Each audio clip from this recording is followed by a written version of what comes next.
Don't take it, don't. Don't take it, don't. Don't take it, don't. Don't take it, don't. Laurence Hillman, welcome to the new school at Commonweal. Thank you so much. Very nice to see you, Michael. Laurence, I've heard of you for some time, but we met in an interesting way.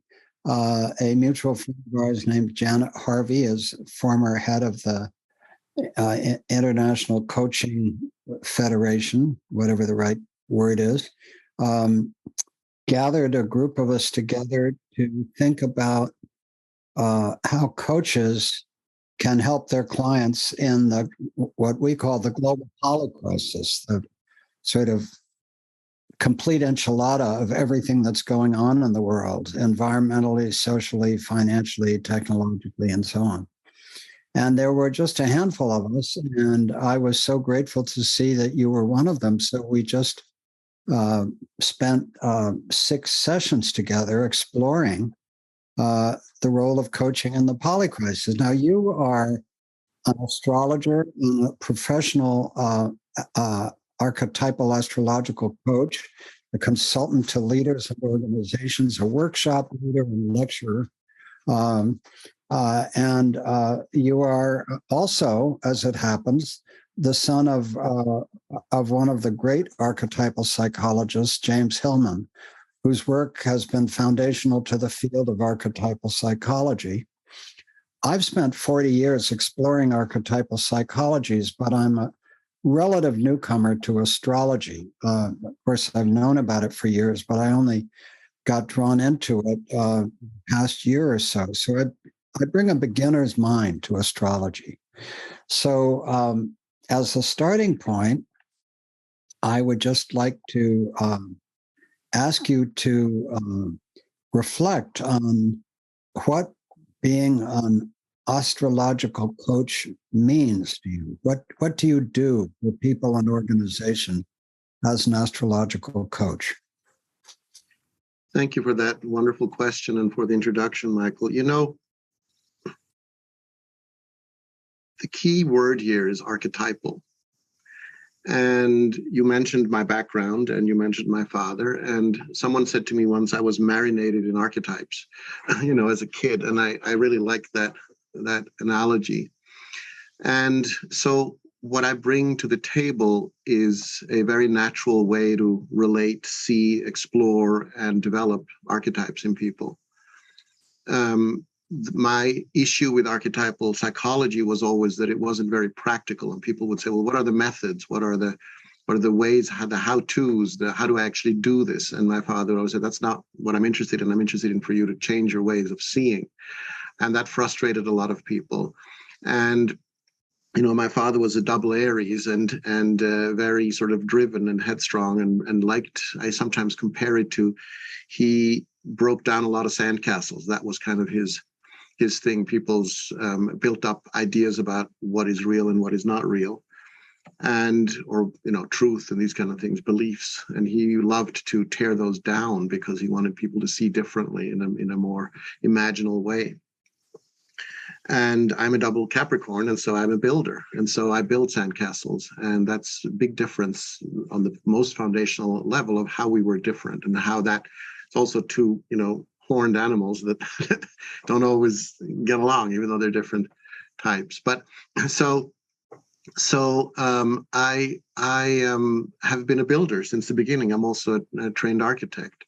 And so, I like to think of, okay, so I understand the tremendous power of this, of archetypes, and how can we somehow make this a useful method, a actual applicable, practical way of relating to archetypes, fully understanding that we lose something on the way by putting it into some kind of methodology, but that the values gained were bigger than the things lost. And so I was looking to create some kind of scaffolding between archetypal astrology and the real world. Archetypal psychology and the real world. I've also been practicing astrology, which to me has always been archetypal, and I'll get to that in a little bit, for the last 45 years. When I was 16, I had my first lesson, and 10 minutes into my first lesson, I said to myself, this is what I'm going to do all my life. It was crystal clear to me. And so that was a gift. It was a vision. It was clear that this was my way, but I also knew I was going to do lots of other things before. And I did do a lot of other things before I turned to this full time. The archetypal language, when used astrologically, gives it a structure, gives it a form, gives it a model. It was still too abstract and too woo-woo to start working in organizations, because astrology is still considered, weird on a good day. And so it is not easy to walk into the door of an organization and say, hey, I'm an astrologer, I'd like to help. So 6 years ago, my partner and I, Richard Olivier out of London, who's been doing leadership development for the last 20 plus years based on Shakespeare. He's, of course, the son of Laurence Olivier, so we share that bigger than life father figure. And him and I designed, co-created this language, which is based on archetypal astrology, but we call it archetypes instead. It's called, the method is called Archetypes at Work. And it is a very practical, hands-on way of not only assessing people for their archetypal patterns, so similar to drawing up a chart, but much simpler, an astrological chart, that is, and then developing any one of these characters that could use some help. Those characters meaning those inner parts of us. So it's a natural progression from archetypal psychology that I was marinated in, then the archetypal astrology I've been practicing forever, and now the archetypes at work, that all do the same thing. They understand the multiplicity of psyche. And that to me is the most important skill set that people have to have in the modern world when I work with leaders.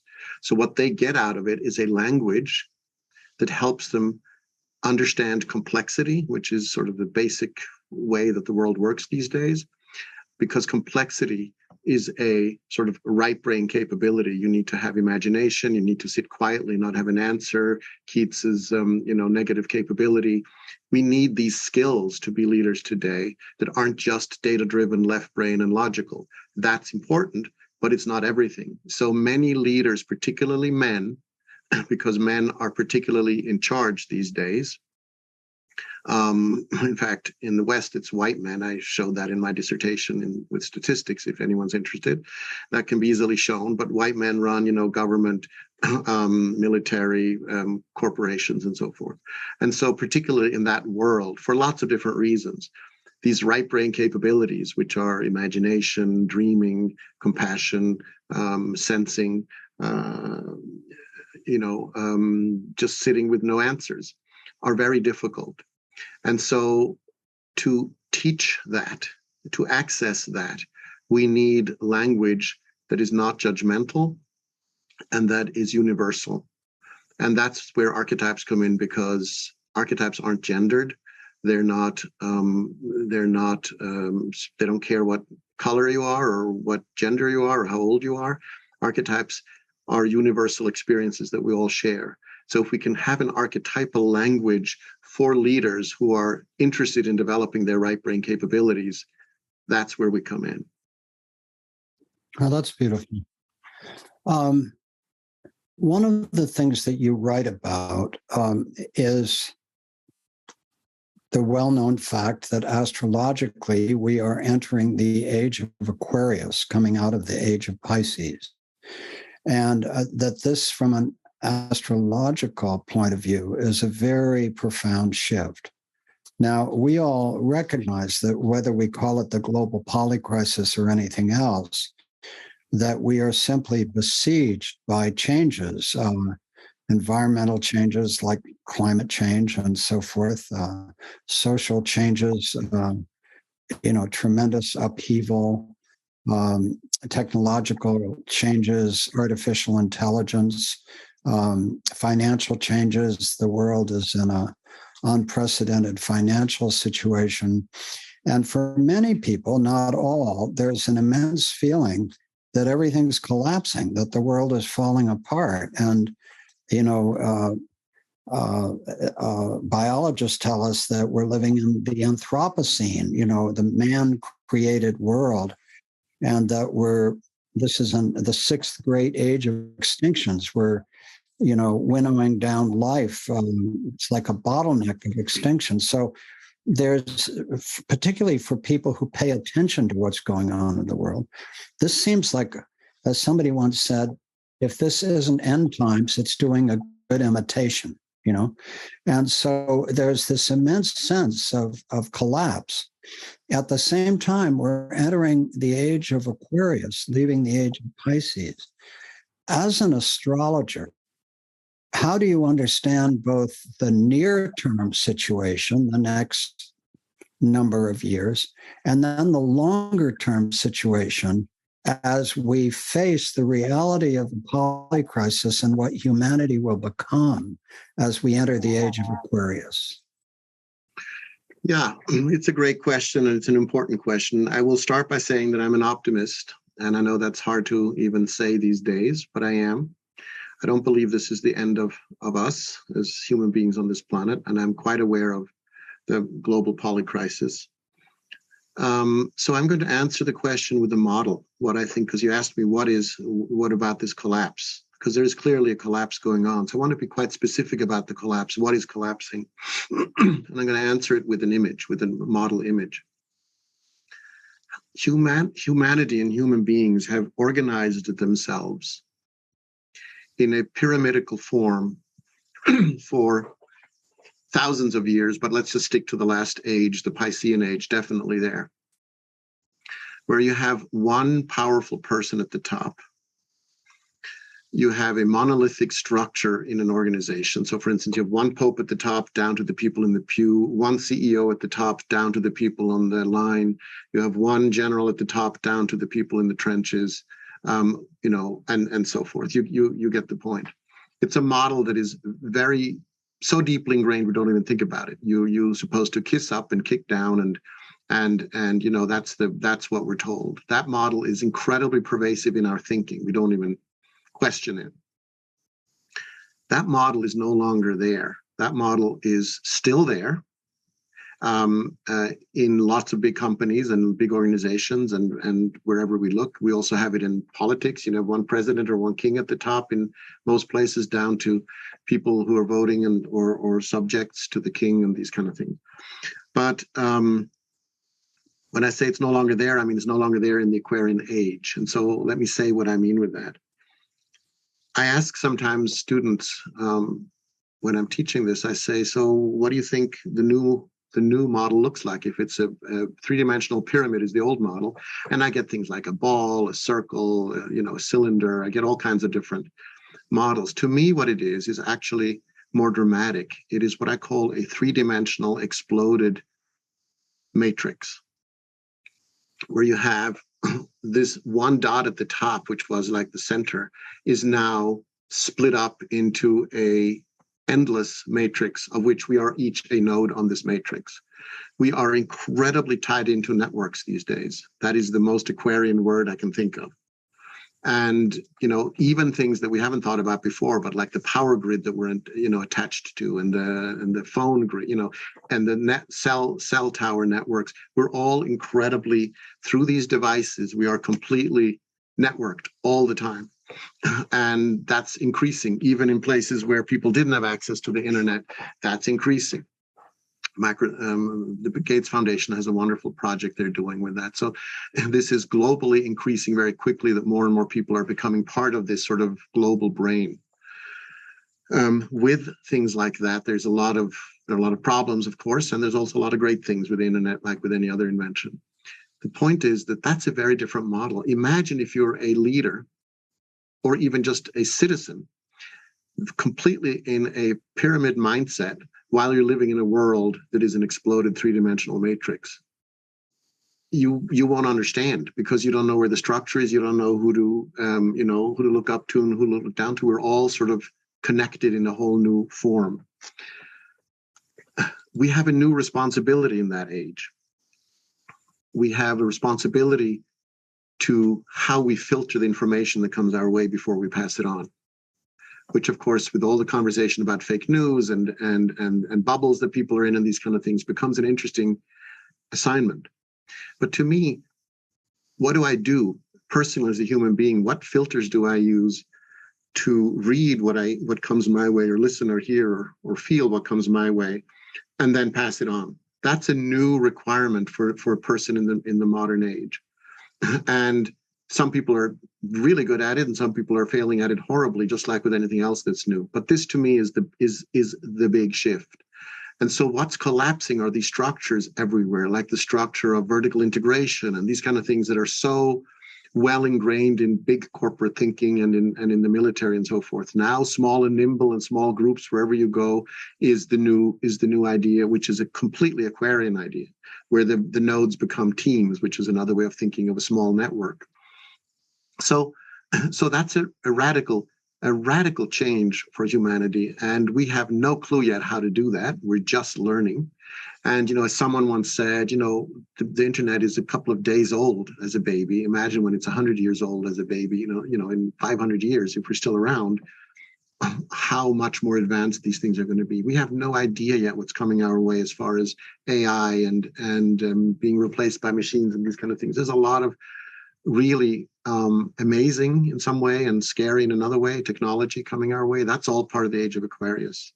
So I see mostly and mainly the structural shift as what we're struggling with, because it is so radical that it affects everything else. I can't speak to any particular part of the polycrisis intelligently because it is so overwhelming. But if I understand the structural shift, then I can actually think about how to make a difference. And for instance, waste goes to in a whole different place.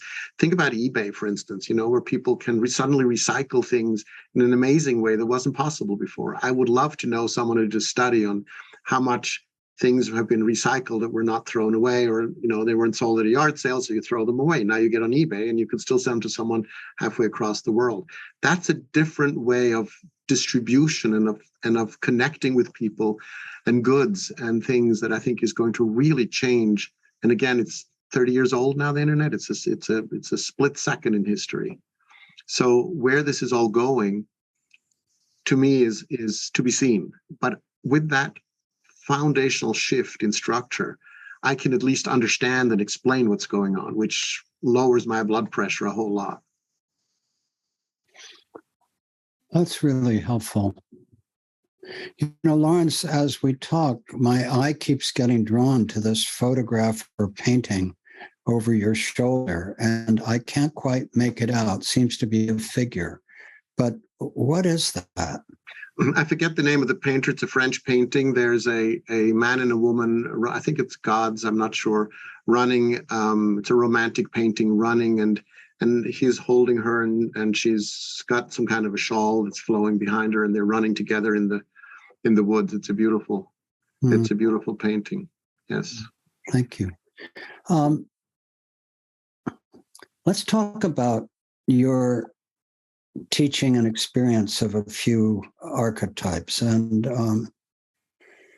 because many, if not most people, have a deep life experience, both painful and joyful, of love, let's just start with Venus. How do you understand Venus? What a great, one of my favorite questions ever asked to me. Thank you. Well, in archetypal astrology, Venus is an archetype. In other words, the planets are archetypes. I'll just give a very quick, for those who have no idea what astrology is or what archetypal astrologers do, very quick image.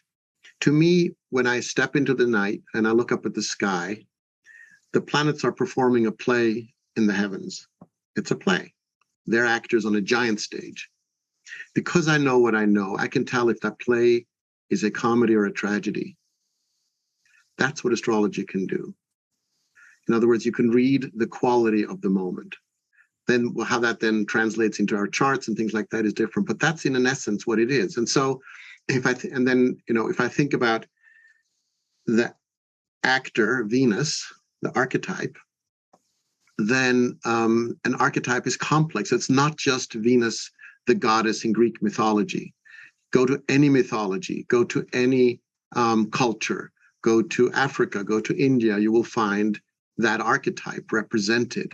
It's love, beauty, passion, chocolate, sweetness, seduction, gold, relationships, also intrigues, backstabbing, lies. All of that belongs to this archetype. No archetype is good or bad, but those qualities are there. And so you'll find a cultural expression of this archetype in every culture because it's universal. You'll also find a personal expression of this archetype because the archetype is within everybody. And so what is more interesting for me than saying you're different than I is to say, hey, how do you express Venus? And we call her the lover in the archetypal model. How do you express the lover or love? And then get into an interesting conversation with somebody because it might be culturally very flavored and so forth. Now, in other words, we start with the archetype at the bottom. That's the universal connector. I have called archetypes the human genome of the soul. It's the connecting language, what we all share. And then up above that, you have the psychology. And then above that, you have the behavior. So the behavior trickles through. We can ask, why does a person behave like that? And we get a psychological answer. But really, the archetypes are underlying all of it. So the lover or love or beauty or Venus, that archetype is key because it's relational. And we are relational creatures, most of us. There are some people who really don't like to be with other people, but most people are. And so she, he, the archetypes are not gendered. She or he, the archetype of Venus brings us, they, if we want to get modern, bring us certain gifts. When we embody them well, brings us love, a sense of feeling good about ourselves, self-worth, net worth, these kind of questions that are interestingly use the same word in English. The word worth, our ability to sell. Everybody's selling themselves. I don't care if people say they don't, they do. Everybody's trying to sell themselves. It's human nature. It's just a term. And how we present ourselves, how we relate to other people. But also, I love the word, part of Venus is also Eros. Again, it's an archetype. And Eros is what we're attracted to. Unfortunately, when I came to the States from Switzerland, I figured out very quickly that Eros and erotic was purely sexual. It didn't really understand the deepness of passionate, amore. And so I looked for a word that would represent both. And I found the expression that is very American that works for this, which is that the lover or Venus really represents represents those things in the world that turn us on. I love that word because it works both ways. It's both a sexual component and also a emotional, what we want to get connected to. And so the lover in a person, that energy in a person, again, it's a part. It's one of 10 characters in the model that I use. That part is the part that connects to other people, that can fall in love, that can be, that has to be seduced. It's a part of us that has to be seduced. A lot of people say, why does love go out of a relationship after 6 months? It's like we were so hot and heavy when we met and now it's all gone. Why does that happen? Because Venus has to be seduced. And when you stop writing the notes to your new lover, and stick them under the windshield and make kisses on the shaving mirror and things like that, when you stop doing those things and sending each other flowers and taking each other out and those kind of things, when you stop doing that, Venus leaves the building. And then that part of you is dormant and is frustrated and start looking elsewhere. So this keeping love alive kind of thing means, like with all archetypes, continuously being aware of that part of yourself and doing something to honor that part of yourself. That's what the work is about in my mind. It's about becoming aware of all 10 and then knowing how to step into freely and easily into any one of them. My key philosophy in my life, Michael, is you do the gods or the gods do you. What I mean with that is that either you're doing Venus or Venus does you. And when Venus does you, then you, in other words, if you don't acknowledge her and live her consciously and do something with her, then you feel jealous, you feel unloved, you have no sense of design and beauty, you feel you feel left out of everything, you feel not you like Venus in the stories, we have plenty of them, Aphrodite getting mad because nobody's looking at her. Mm-hmm.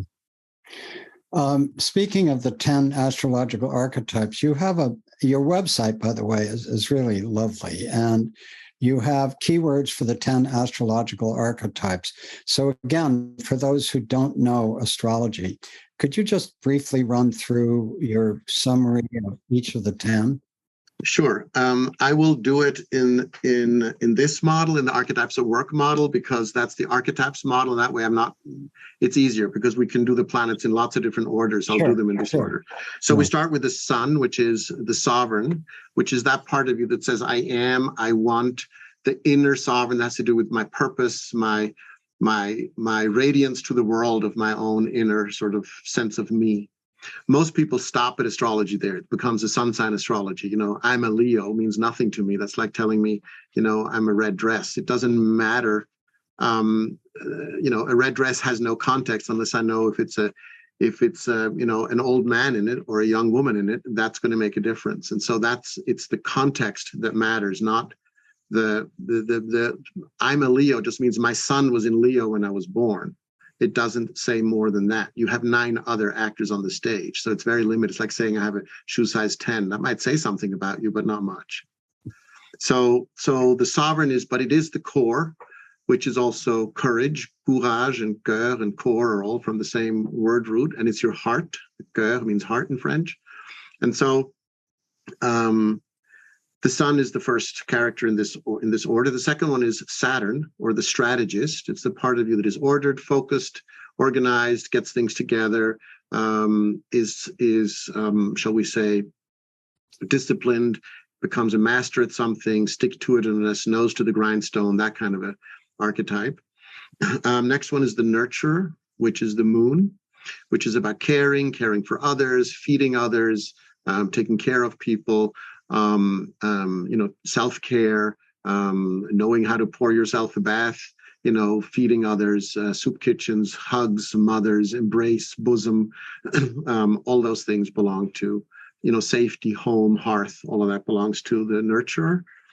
And what you can see as I run down this list is that these are very rich archetypes. They cover a large swath of our experience.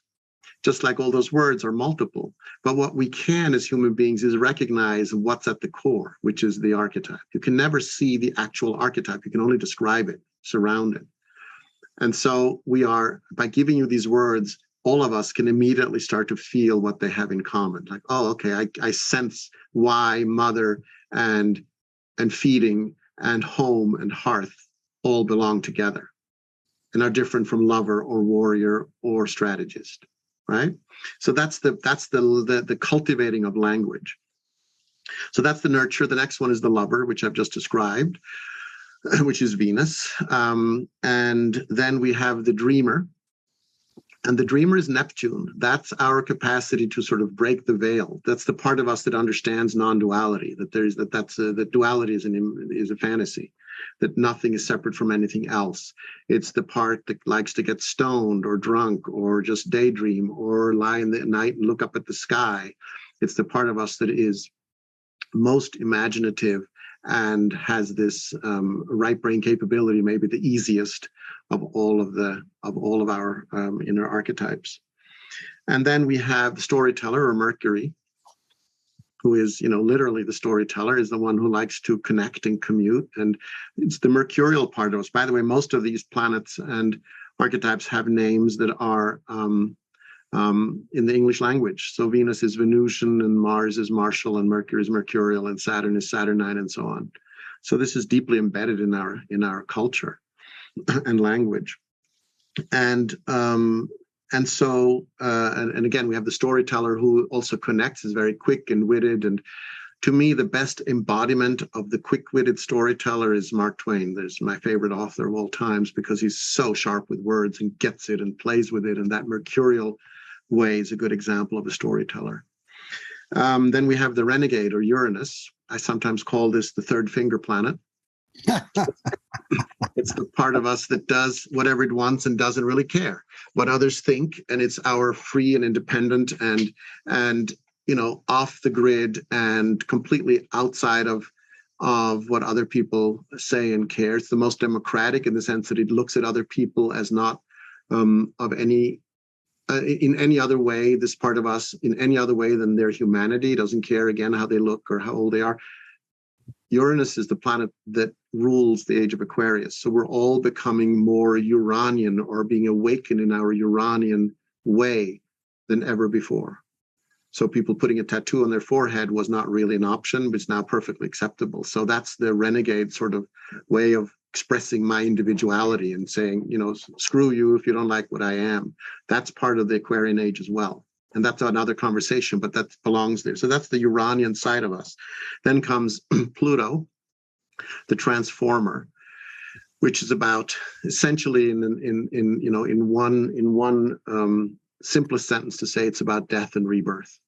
And so Pluto transformations are life-changing. When people go through a Pluto time, they die, sometimes literally, but that's minuscule compared to not, and we don't look at that as astrologers.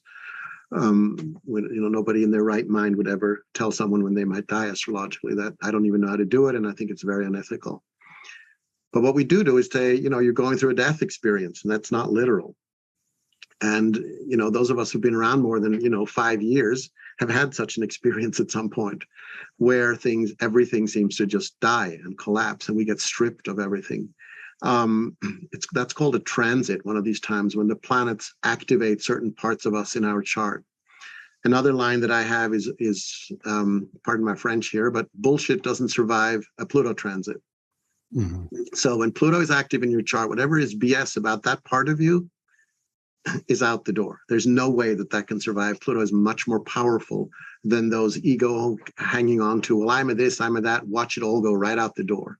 And people have really powerful experiences. I've been a practicing astrologer for 45 years, and I can tell you I've seen it all. Probably not, hopefully not, because I want to continue to do it. But I've seen a lot. And when Pluto transits are there, it's a great way to understand why everything is dying in your life and why something new is coming after that. It's the phoenix experience. There is no phoenix without ashes, and people want to have a phoenix without ashes all the time, and that doesn't work that way. And the next one is the warrior, or Mars, the very misunderstood and very feared culturally. And the warrior is about that part of you that can aim at a target and get there. It's sharp, it's incisive, it's clear. It can stand up for what's right. It can fight for those who can't fight for themselves. It can defend against attacks. It's a very important, it's an archetypal martial artist, if you want. And everyone has the warrior somewhere. And last but not least, we have Jupiter, the explorer. And Jupiter is about expansion, about sort of the opposite of Saturn's focus and narrowing in. Jupiter expands and explores and looks around and, wow, look at how big the world is and what we can explore. So it's both a philosopher and exploring, sort of armchair explorations, and actual Indiana Jane and Jones, going out and doing the work. So in the world, so traveling and exploration belong to it. So that's a quick rundown of the characters. And the cool thing about them, just if I can finish with this, there is not a human experience that I've ever seen that can't be described with either one or combinations of them. So they really are a full palette to describe anything that we experience. That's so beautiful. Laurence, I just want to say I'm really enjoying this. Thank you. Fabulous conversation. So on your website, obviously, you list the 10 archetypes in the more conventional sense: the sun, the moon, Mercury, Mercury, Venus, Mars, so on and so forth, with many of the same words. But why did you shift the order, and what drove that shift in the order? It's a great question. So when Richard and I sat down to create the Archetypes at Work model, we knew that what mattered was that we had the same 10 archetypes that astrology uses. That was the most important thing. Again, they're shuffled around in people. Everybody has them in some kind of a pattern, but they're always the same. It's like another analogy is, cooking food. You have the same 10 ingredients. You can make lots of different dishes. But let's stick with the theatrical one, which is the one we use. It's really better for sticking with it, one set of images. So you have these 10 actors, but for some people, certain actors are lead actors, and for other people, other actors are lead actors. And so for some, the warrior may be up front, and they're always fighting for everything and attacking people, and they're out there. And the lover is way back, backstage, off stage, sitting, we sometimes say they're benched, they're in the back. They're not so important for that person. They're present. You can't not have a planet in you, but they may not be so active. So we decided, okay, but we have to somehow organize this. Again, we're trying to create a scaffolding. So what we did was we took a way of thinking about leadership, because we work with leaders, and this was, particularly towards leaders, but not leaders of, Fortune 500 companies, but anybody who is a leader, which in my mind, by the way, is everybody, because we're all leading our own lives. and we set an example to those around us about how we lead our lives, and that's why leadership matters, even on the smallest level, but certainly all the way up to, rulers of countries. So, the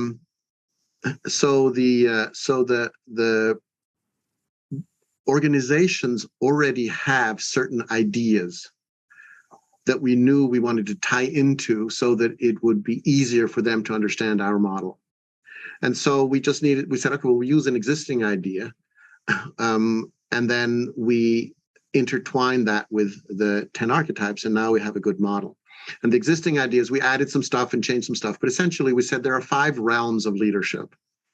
There is order, to organize things, right, and be orderly and get things, so there's some kind of order.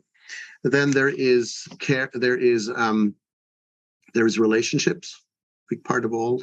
Then there is creativity. Then there is action, actually doing something, and then there's change. Change comes before creativity in the model. So comes before. Sorry, I'll say it again. First, there's 5 realms. First, there is. Maybe we can make a note here, Ken, to take that out so it's clear. So there's 5 realms that people understand who are working in this kind of a world that we wanted to talk to. The first realm is the realm of order, where we organize things. The second is the realm of relationship, where we connect with other people. The third realm is the realm of creativity, where we dream up new ideas and we communicate about what we already know and things like that.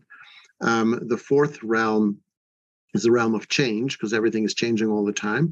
And the fifth realm is the realm of action, of actually doing something. That's a pretty well understood model. Again, we modified it a little bit, but most organizations understand that those things have to be done to be successful in an organization, any kind of grouping of people. And then we simply added the archetypes to those 5 realms, and they fit absolutely perfectly. No accident, of course, but they lined up, and that's how we got the new order. But again, it doesn't matter, because you can step in anywhere. You step in with the archetypes or the characters that you're most comfortable to.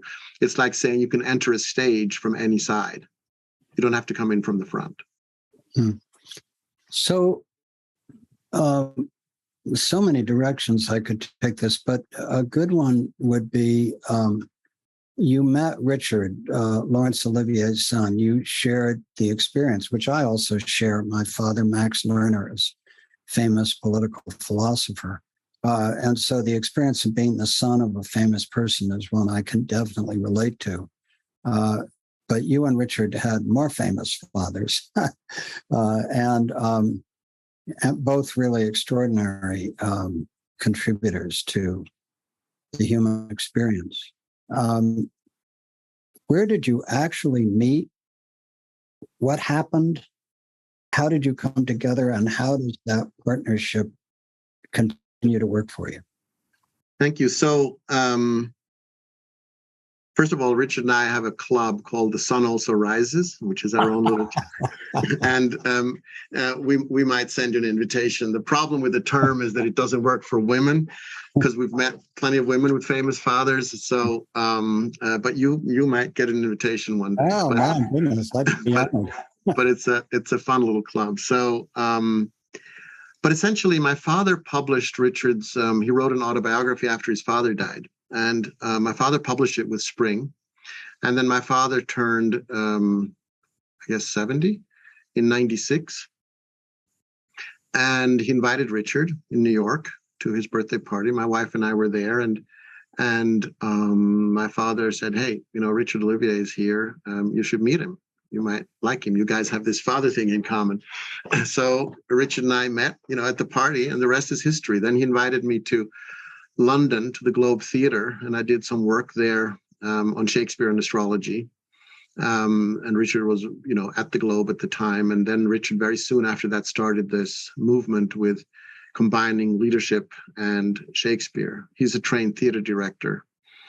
And, we did a bunch of workshops together, started to do workshops together on personal development, just using his skills and my skills together, and ended up 6 years ago in France with a group of people in a chateau with a chef for a week, which was quite extraordinary, and doing Hamlet and archetypal astrology and constellations for a week with these people.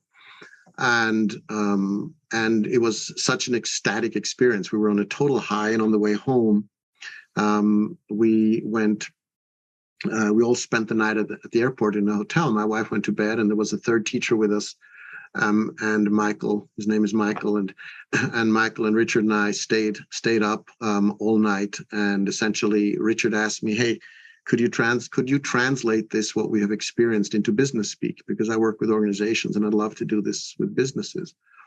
And I said, "Sure." And that was the beginning. And then Richard and I, co-created this language and this model, and then wrote the book in 2019. And then COVID happened, which was actually for us very useful, because it gave us more time to straighten out what we were actually doing. And it also gave me time to write the assessment, or co-create the assessment. I was kind of running that project, but certainly with Richard's strong input.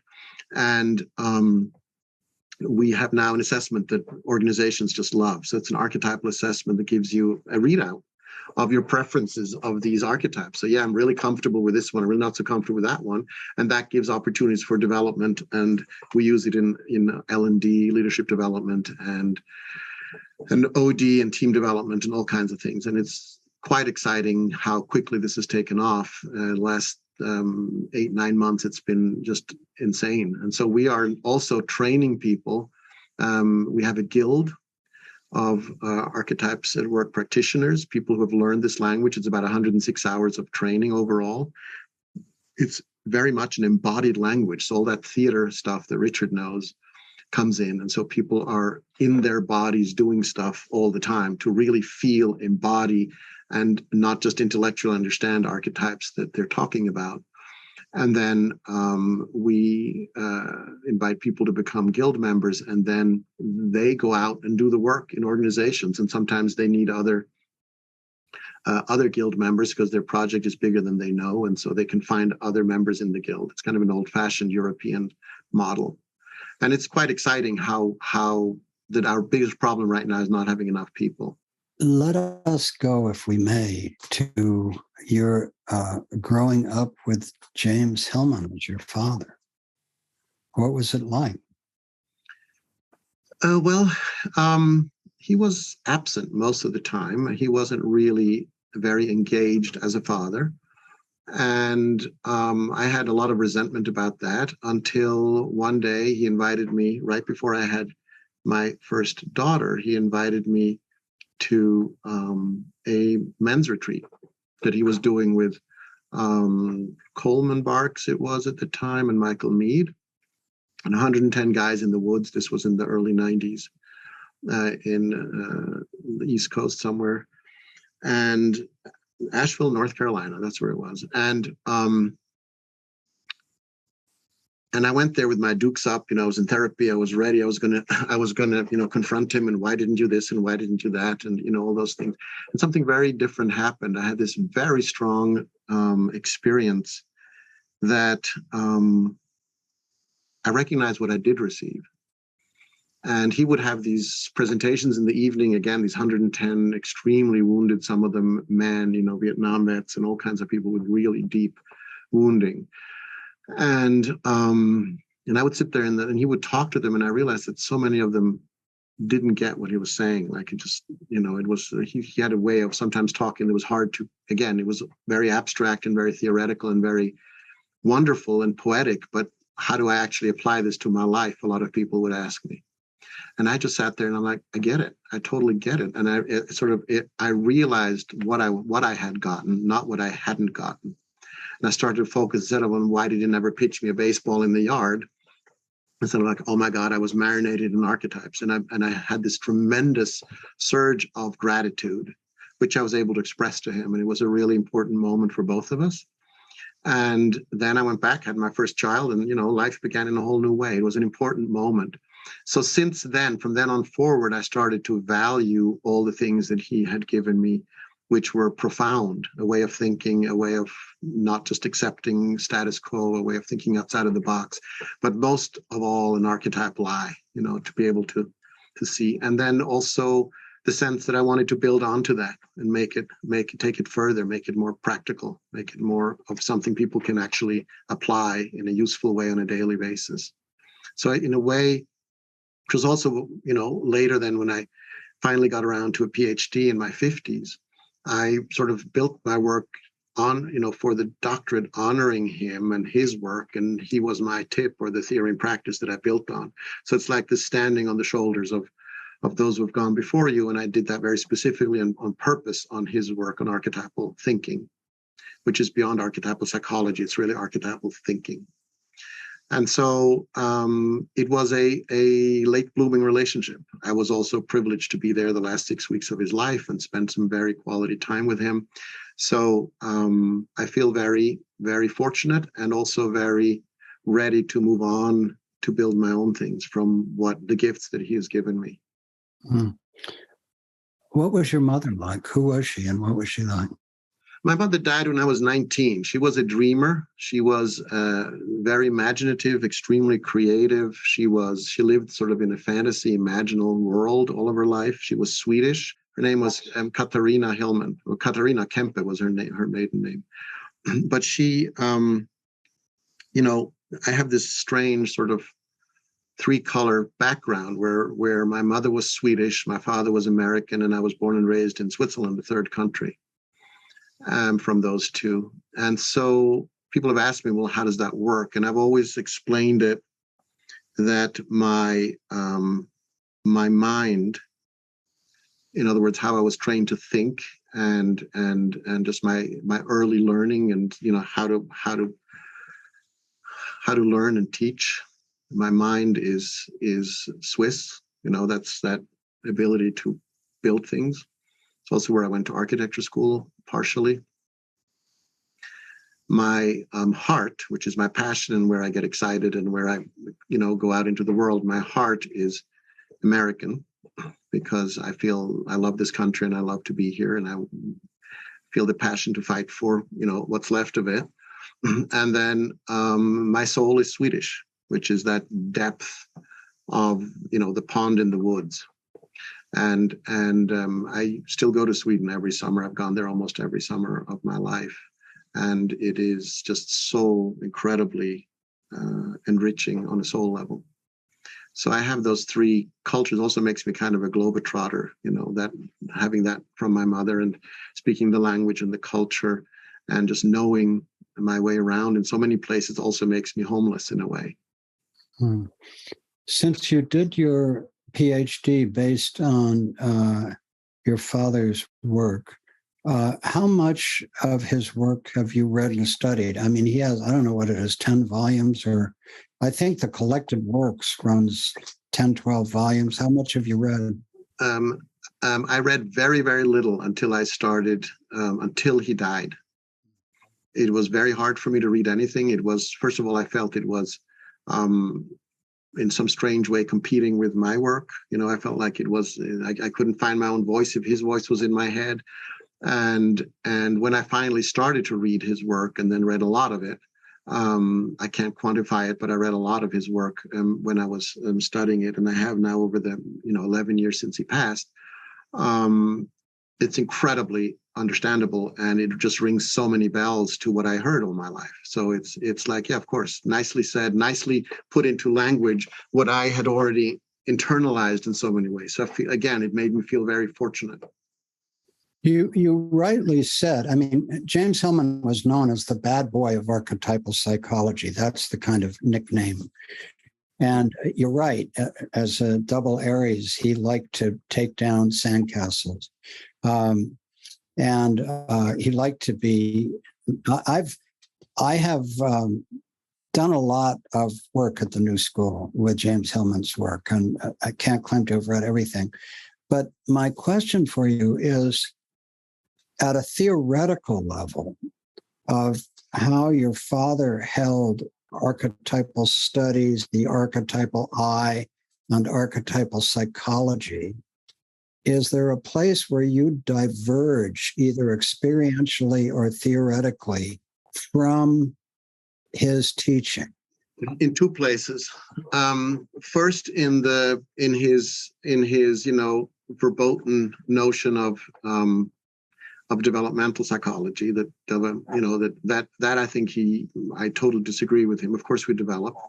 And so, which is why the archetypes of work model is also quite unique, because it actually merges archetypal psychology and developmental psychology into one model, which I don't believe anyone else has done. That's really key, because each of these archetypes can be developed. And so you're developing different parts of yourself as opposed to a singular me. And that's one area. And the other is in the spiritual world. He didn't go there. I saw him very often, if I was in one of his lectures, just shut someone down who asked him a spiritual question. And I have a very strong spiritual sense. And I wrote a book 20 years plus ago, the Alignments book, about the soul coming in and many lives, and how astrology works with that, and how you can see that in a chart and these kind of things. So I have a strong spiritual belief system, and it's not religious, but it's very spiritual. And that fits perfectly. I mean, first of all, I've noticed both of those things about Hillman's work. Secondly, that's where I diverge with him also. And so I'm grateful that you diverge with him there. How do you, so that in many of the traditions in archetypal psychology, there's this sense that we have both soul and spirit, and the soul is soft and tender, stays close to the body, is a very embodied aspect of us, and the spirit soars up into abstraction and the universe and sort of lightning quick, while the soul is slow and tender. In your teaching, do you use that dichotomy between soul and spirit? And more broadly, how do you hold it, and how does it fit into your teaching? Yeah, I use it slightly differently. I think there's just so many ways to approach this. And that notion, I don't get into it. It immediately gets into, when you talk about spirit rising and soul sinking, which is Peaks and Veils, one of my favorite things he ever wrote. It's great, but it's not so approachable for modernity. I think it's difficult for people in their 30s have a hard time with that concept. So I use a slightly different model that I think is easier, but kind of says the same thing. It's that yin-yang split. So when I wrote my paper, I thought about how do I talk about, the masculine and the feminine, because it's a masculine flight towards the sky and a feminine embodiment of soul.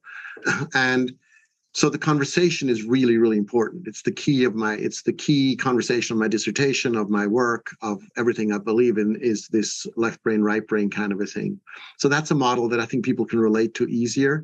I understand the science behind left brain and right brain. Your whole brain is always involved. I understand it's not a biological thing. It's a concept that people can relate to.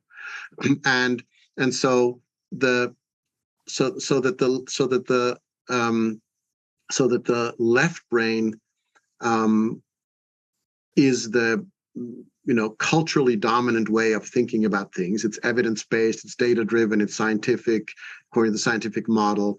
It's quantitative research. All of those things are left brain, and then right brain are the emotional, or the emotional. It's too complex of a word, but they're certainly the sensing and the reflecting and the internal and the yielding and the wondering and the empty space creating and the receiving as opposed to giving out. And that's the qualitative research and the right brain capabilities that I spend so much time on. So that's how I separate the two, and I find them absolutely critical in modern conversation. I'll even end with this little piece with a term that I coined in my dissertation, and I call it the yin function. And the yin function is a term that is on purpose a way to avoid getting into masculine and feminine, because those are such loaded words these days. And instead, the yin function is a mixture of yin and yang, which most people understand as a dual way of seeing things, light and dark, and the way that we usually split the world, day and night, and so on, left and right, and function from Jung's typology. And so, a yin function is a person's capability for their feminine. And that has nothing to do with gender, by the way. There are plenty of men who have a great yin function, and there's plenty of women who don't have a great yin function, or well-developed yin function. So that concept plays into, to me, the peaks and veils conversation, but a little bit more modernized. But it's the same notion from my perspective. Laurence, how many years passed when you reconnected with your father till his death? How many years were you in closer connection with him? I don't know. So let's see. He died about 11 years ago. So probably 20, something like that. I mean, certainly a long time. And so we had certainly connected again. Yeah. Mm-hmm. What I'm trying to get at, really, because you are uniquely prepared to speak of it, is, I mean, you said he's a double Aries, okay, and you've said a few other things about him, but what were the qualities of the human being that you perceived both in childhood when he was mostly absent, and then when you reconnected? I mean, what was he like to be around in your family and in your time after you were connected, where you'd started your own family? I think that I've had this conversation with Richard a lot, and you could probably chime in. But I think somebody who, as the son of someone well known, I think being a child of a genius is difficult. Anybody who is an expert or super good at what they do. Perhaps Mark Rylance, actor, who's a friend of Richard's and mine. We've had this conversation, the three of us. And it's incredibly hard. All of us are family men. And we talked about how hard it is to be a family man and at the same time be, highly creative and deeply involved in your work. It is really difficult. And so I think the modern generation of men, or we're not the youngest generation, we're all in our 60s, but it's easier for us than it was for our fathers.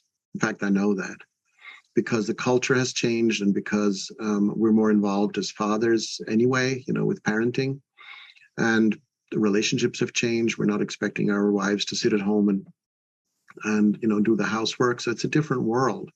And it's made it easier for our generation. I think that generation really didn't know how to have it all, so to speak, how to have family and at the same time be brilliant at what they do. And a lot of the work also pulled them away literally, as in, I know Richard's father was traveling, filming, and, being on set, and he had both parents were actors.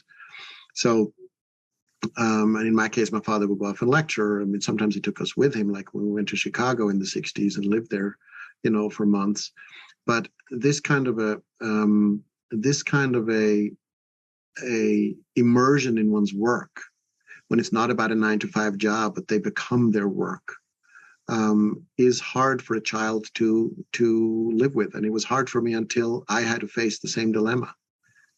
And I had to figure out how to, be fully immersed in my work creatively, where you lose the sense of time. That doesn't really work when you have children. And so, and a spouse for that matter. So it's been a learning experience. And all I can say is I hope I'm doing better than our parents did. And what about who you came to see after you had your own family and during the 20 years that you were connected? I mean, would you say you were close in those 20 years, or was it simply that you could appreciate him and you came to events with him, and then you spoke about the closeness before his death? But I'm curious what your experience of the human being was in that latter part.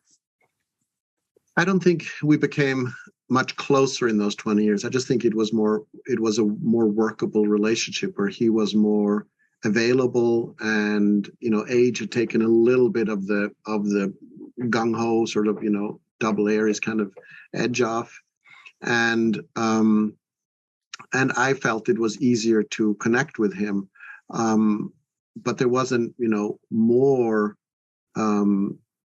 ease to get close to him. I don't think there were a lot of people who were very close to him. I think it was difficult for people to get close to him because he was really so much in that mental place. Astrologically, he has no earth in his chart. That's not very grounded. It's all up here. So it's like he's floating this much above the ground all the time. I have 5 out of 10 planets in Earth. So, I'm extremely grounded. I'm an architect. I can build things with my hands. I'm very physical, whereas he was not. And so that's just a difference in approachability. Some people are very, are more earthy, and others are less earthy. And that's going to, and then, so, that's one major difference there as well. One of the conversations that I've had with astrologers since I began to immerse myself, I think it's been about 6 months or a year that I've really started to immerse myself in astrology. And one of my qualities is that when I immerse myself, I really immerse myself.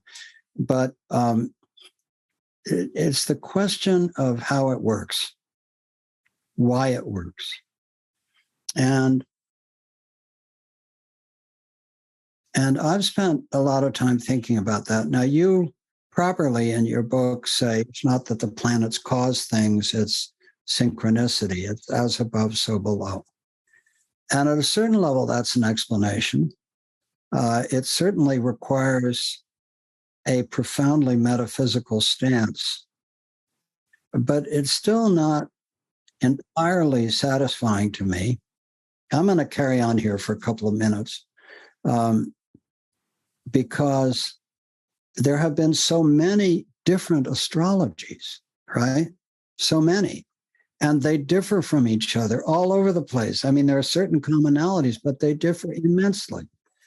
So how can we say that astrology works because of synchronicity and as above, so below, when the astrologies differ so much among them and the astrologers differ so much? So that's one dimension. So what I did was, in order to explain to people who thought I was crazy to be looking into astrology because I'm considered a somewhat sensible human being, I assembled, I haven't actually written it up, but in my mind, I've assembled an essay called Astrology for Non-Believers. And it goes like this. It goes, astrology represents an incredibly rich system of archetypes. And archetypes are very real, in-depth psychology. Now, we can argue whether they're intrapsychic or transpersonal, but nonetheless, they are very real, at least intrapsychically. There's no question about that. And so when somebody tells you, they ask you their birth date, your birth date. So you give them a birth date. And that produces, depending on which school of astrology you're in, a sun sign and a bunch of planetary, positions. And they tell you you're a Leo or you're a Scorpio or whatever. Well, I think it's something like 80 or 90% of people believe that their sun sign is accurate, even if they have no belief in astrology. So how is it that people who have no belief in astrology believe that their sun sign is accurate? Well, I believe what happens is that each of these is a meme, if you will, which has survived thousands of years of refinement. And these are the most powerful stories we can tell about, the cosmos. And so just like we have receptors for cannabis, we have receptors for powerful astrological stories. So a powerful astrological story lights up a certain part of our brain, and our whole body-mind system lights up with a sense of verisimilitude. Not necessarily truth, but verisimilitude. It feels real. And since in the archetypal world, feeling real is reality, that the fact that it lights up that part of our brain, it feels real. And then we start exploring, well, where's your moon? Well, that feels real too. And then if you get into it, if you are susceptible, like people have different levels of susceptibility to archetypal thinking in general and astrological thinking in particular. So if you are susceptible and you have, as James Hillman says, an archetypal eye, or you develop an archetypal eye, you can understand the full impact of astrology as introducing you to what Roberto Assagioli calls all of your subpersonalities, if you will, incarnated as different astrological archetypes. And with this immense sense that this really works for you and that it opens up a field of connection with self, with soul, with psyche, which, as you point out, the rational domain simply doesn't address. So that's my theory of astrology for non-believers. But what that doesn't explain is the numerous examples of, quote, coincidences or, quote, synchronicities, which go beyond what that explains. So when I look at, really extraordinary examples, both historical in terms of historical epics and individuals, which are very persuasive, my theory of astrology for non-believers doesn't work. All right. So my challenge to you, first of all, what do you think of my system of astrology for non-believers? And secondly, if you say, well, it's just as above, so below, or, synchronicity, how does that really fit with the reality that different astrologies differ from each other? Okay. It's a great question, and I'm glad you're bringing it up. So I'll start with the latter part of the question, then get back to your model. The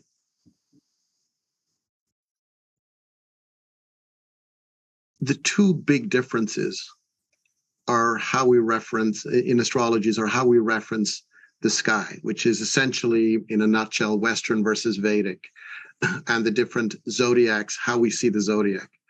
The planets are the same in every astrology. The relationships between the planets are the same in every astrology. So people like Rick Tarnas, who really only look at planets and their relationships, doesn't care about the zodiac and gets out of that conversation completely when he's looking at historical things. So this planet was aligned with that planet. Doesn't matter which system you're in, that's going to be the same. So they're actually remarkably the same. The fact that every culture has created an astrology for the last 5,000 years, every major, the Incas, the Egyptians, the Greeks, the Arabs, and so on, because that's the case, to me says more about the validity of astrology than that it's not valid. I also have a tongue-in-cheek response about different astrologies from Harry Potter, which is that the wand finds the magician.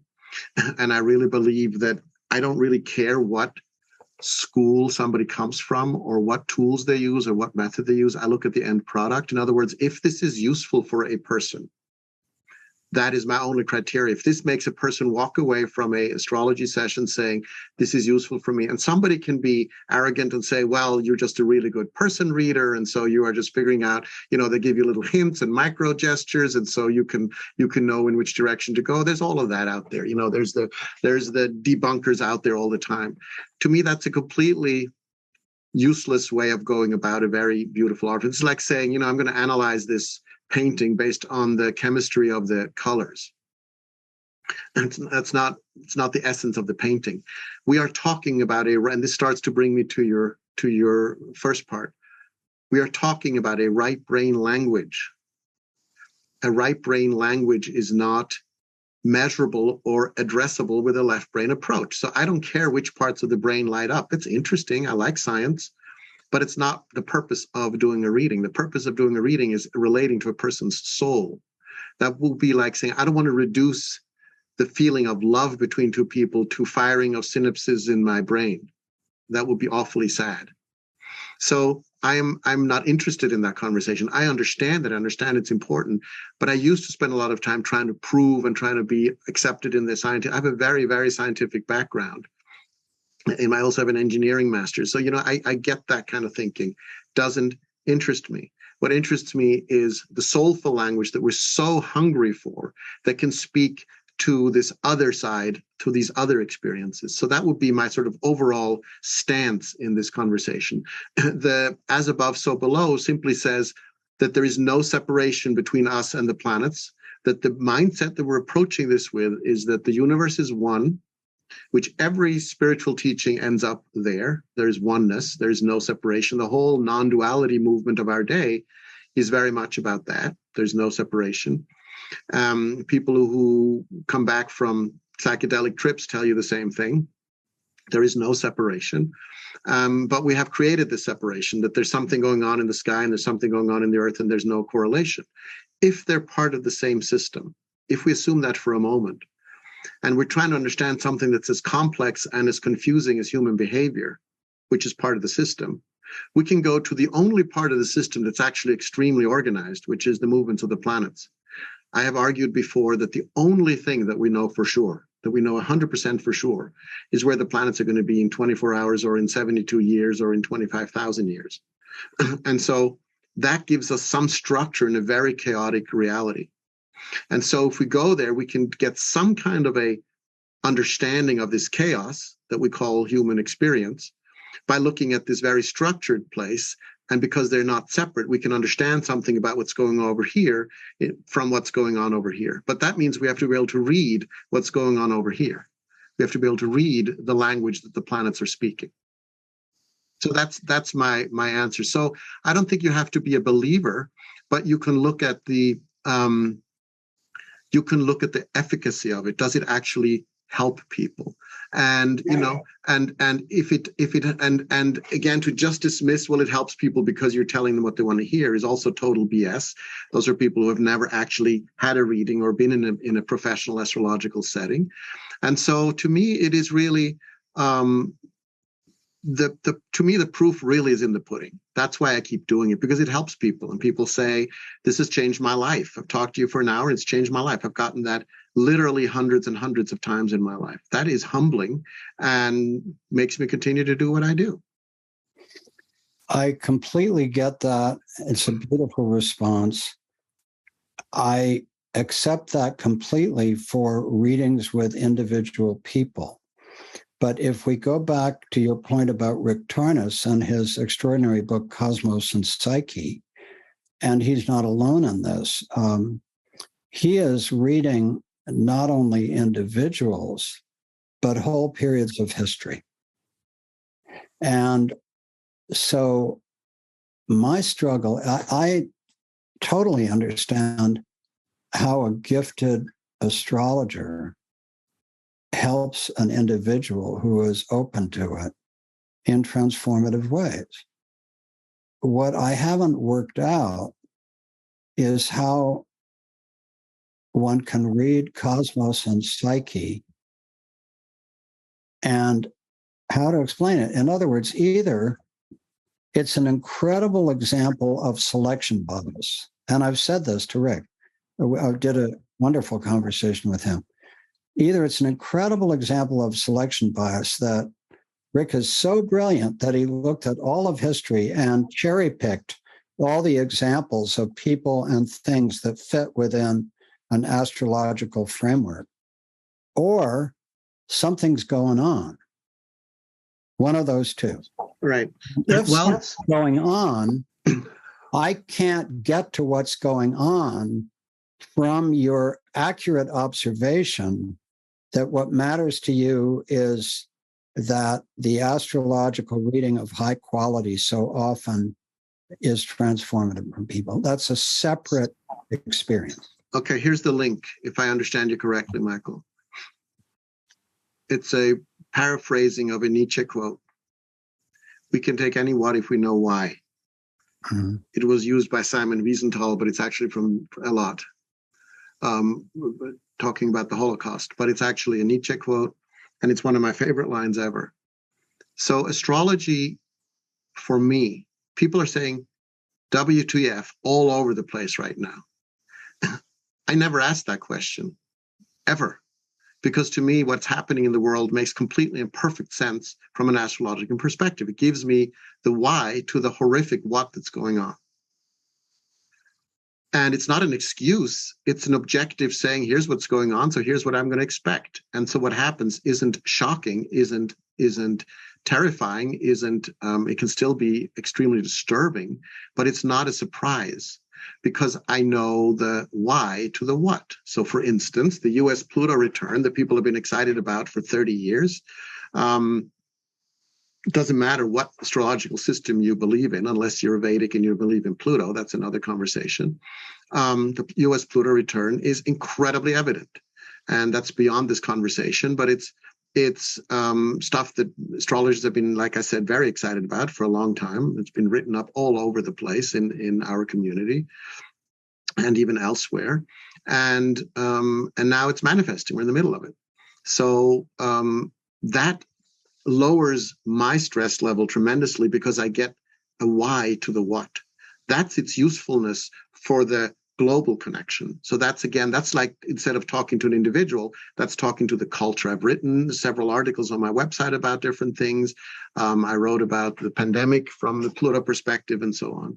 So people can be free to go there and read whatever they're interested in. To me, there are ways to give us answers. And the response I got from a lot of people on some of those articles from around the world was, thank you, now it makes sense, my stress level has just dropped. That to me is valuable. No, I agree with that. But for listeners who haven't consulted your website or haven't read the thousands of things that have been written about the US Pluto return, can you encapsulate your sense of what it means? Sure. So essentially, planets have orbital periods, how long it takes them to go around the zodiac once or around the sun. And Pluto has an orbital period of approximately 248 years, give or take. It's not exact because it's not a perfect circle. It's a longer, sometimes and shorter at other times, but about 248 years. And so 248 years ago, 1776, or one Pluto cycle ago, it's not exactly 248 years. It is however long a time ago 1776 was. Pluto was in the same place in the zodiac where it is now. So Pluto has come around full circle. Cycles in astrology are important. For instance, the full moon is a cycle every month when the moon comes back to where it was a month before. And so we see that as a full moon. That's a new beginning. Our birthdays, when the sun comes back to where it was as seen from the earth, in a geocentric view, the sun comes back to where it was a year before. So that's a cycle that we pay attention to and so on. A lot of people know about the Saturn return cycle at about 29 and 58 and 87. So these are important years. And Pluto, of course, nobody experiences in their personal life a 248-year cycle. But cultures do and countries do. And the United States is experiencing right now its first Pluto return. So Pluto is back to where it was between about January and about December of this year, give or take. It moves backwards and forwards a little bit, and there's some things going on, but that's about the time period. Again, these things are not precise and on the day. These are eras. It's not a switch you turn on and off. And so what it means is that the Pluto part of the culture, which is things that are hidden. Remember I said death, dying, and rebirth? So things that are the foundational essence of who do we really want to be. Pluto goes to the bottom. Remember, BS doesn't survive a Pluto transit. So BS in this culture also doesn't survive a Pluto transit. This is a Pluto transit to itself. So we're getting back to the foundations. Who do we really want to be? You know, we're talking a whole lot about the founders of the country and what does that really mean and who was excluded and all these things that were just taken for granted. When I came to the States, 35 or so years ago, there was not a lot of talk about, hey, Columbus didn't discover America. And by the way, look what we did to Native Americans and how capitalism is based on slavery. These conversations were not really spoken of in those days. So there's a lot of soul searching to the foundations, going back to the deepest, darkest places that we don't want to go and admit to where we are. And the pushback from those who don't want to deal with these, who want to just pretend like it didn't happen, and let's keep this out of schools, and let's not talk about, anything that disrupts this sort of white privilege 276 years is quite strong, because there's a huge fear of Pluto in the culture in general. And so this is just bringing up the whole Pluto fear and the culture wars, the black versus white. All of these conversations are deeply rooted in a Pluto story. It's interesting to note, I think Ray Grassi has pointed out that the UK, they've had 2 Pluto returns already, and they're already far past them because they've been around longer. First Pluto return started slavery, second Pluto return ended slavery. Interesting, just noting of quality of time, of shifting of thinking. So we don't have any experience with that, but we are at the foundation of who we want to be. I've never thought we would be talking about, are we even going to be a democracy? Or, what is a democracy? Do we deserve to be a democracy? These questions are extraordinary if you think about them. They are foundational to the existence of what it means to be in this country. The fact that it's split, the way it is a big part of that tension causing the creation of the conversation. That's causal. So to me, that makes sense. So that's the Pluto return, is that we're in this deep, dark place, and we will emerge, hopefully as a phoenix, but sometimes breakdown just leads to breakdown. I'm an optimist. But there is hope that this is a bottleneck through which we're going, that we eventually end up with a completely renewed sense of what it means for America to be America. And then starting again in baby steps, the way we did in 1777, 78, and so on. That's my optimistic hope. But to get there, this is a tough year, and Pluto transits don't end when the transit ends. Next year and the year after are still tough years because it takes a while for this stuff to settle. Combine that with the age of Aquarius, and you've got a whole lot of change on our hands. That's painful, and people don't like it. So the whole movement of going back to some kind of utopia in the 50s or wherever is that fear of what's actually happening, because we sense it. Like you said, we have some kind of receptors to these things, and we feel it. We just can't put words to it. Laurence, this has been so far an extraordinary conversation. We're nearing the end. I want to ask you, what have we not discussed? What have I not asked you that you would like to address, if anything? I don't know. I think you've covered a lot of really important ground here. And, I think we're both passionate about these topics. And I think we could go on forever, and maybe, making the meal not overly rich is more in line with the times. And maybe we'll just leave it at where we are. I imagine that we may well come together again for further conversations like this. will be my pleasure. It's a total pleasure to talk to you and to have met you. And it is, it is, I have said before that astrology is, archetypal astrology specifically, because it's not predictive, that archetypal astrology is the healing language of the 21st century. I've said that before, because these archetypes are universal, that everyone can relate to, this idea of the human genome of the soul. And so, it's also a very popular language in ID&E, in parts of organizations that deal with fairness and with equity and with racism and these kind of things that exist everywhere. And because it's a universal language, it doesn't matter which culture you go to. This is not a